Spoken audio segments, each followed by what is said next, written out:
BNP কোনো cadre base political party না, BNP is a mass base political party. সুতরাং এটা যা চরিত্র থাকে মাসের পলিটিক্যাল, এই চরিত্র নিয়ে বিএনপি জনগণের কল্যাণের জন্য ইতিপূর্বে কাজ করেছে, সরকারে ছিল।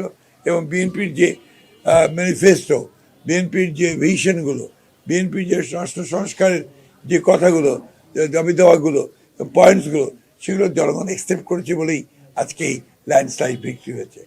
আপনার আরেকটা প্রশ্ন ছিল যে জামাতে ইসলামের এই উত্থান, এটাকে আমরা কিভাবে দেখি। এটা আমি বহু আগেই বলেছি যে দীর্ঘ 15 বছর ফ্যাসিস্ট শাসনের ফলে এটা হচ্ছে একটা বিজ্ঞান, এটা আপনাকে পলিটিক্যাল সায়েন্সের একটা অংশ। যখনই গণতন্ত্র চাপা থাকে, তাকে যখন বাঁধ আটকে দেওয়া হয়, তার কণ্ঠরুদ্ধ করা হয়, তখন অন্য উগ্রবাদী শক্তিগুলো মাথা তেড়া দিয়ে উঠতে থাকে।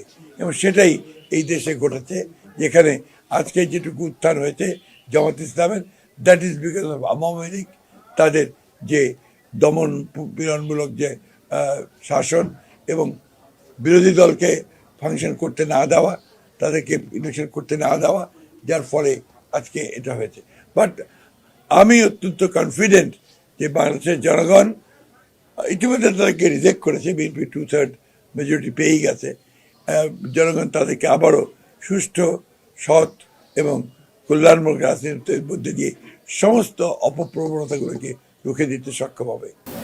জাতীয় সরকারের কথা বলছিল বিএনপি অনেকদিন আগে থেকে, সেই জায়গা থেকে এখন তো বিএনপি একদম সম্পর্কে কিছুটা পেল, সেই জায়গা থেকে আপনাদের চিন্তা কি? আমরা সবসময় আমাদের যে কমিটমেন্ট, সেই কমিটমেন্টে আমরা সবসময় অটল থাকি।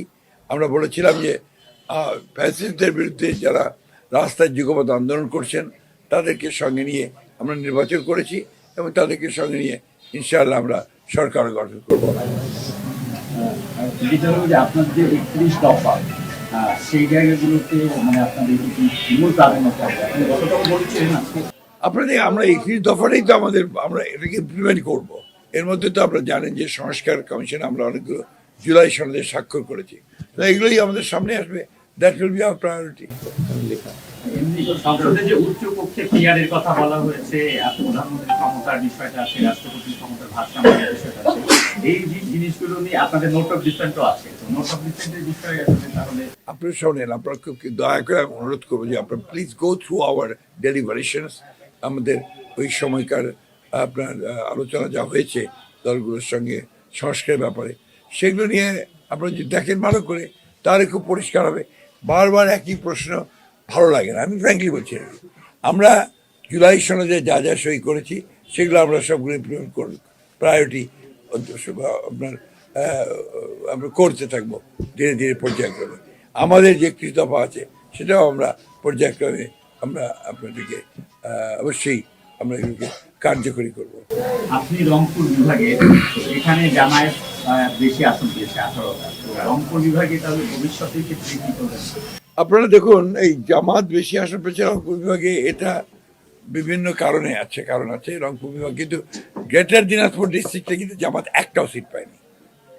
তাহলেই বুঝবেন যে গ্রেটার দিনাজপুর ডিস্ট্রিক্ট যে পার্ট অফ, এখানে আপনার একটা, দুটা, তিনটা বড় জেলা, তাই না? আসন হচ্ছে আপনার 11টা, সে 11টা আসন কিন্তু বিএনপি নিয়ে গেছে। তো আমরা অত্যন্ত আশাবাদী, আমরা সঠিকভাবে যদি আমরা রংপুরের জনগণের সঙ্গে আপনার ইন্টারাক্ট করতে পারি, রাজনৈতিকভাবে যে কাজ করতে পারি, সাংগঠনিকভাবে কাজ করতে পারি, ডেফিনেটলি আমরা এই প্রবণতাকে দূর করতে পারবো।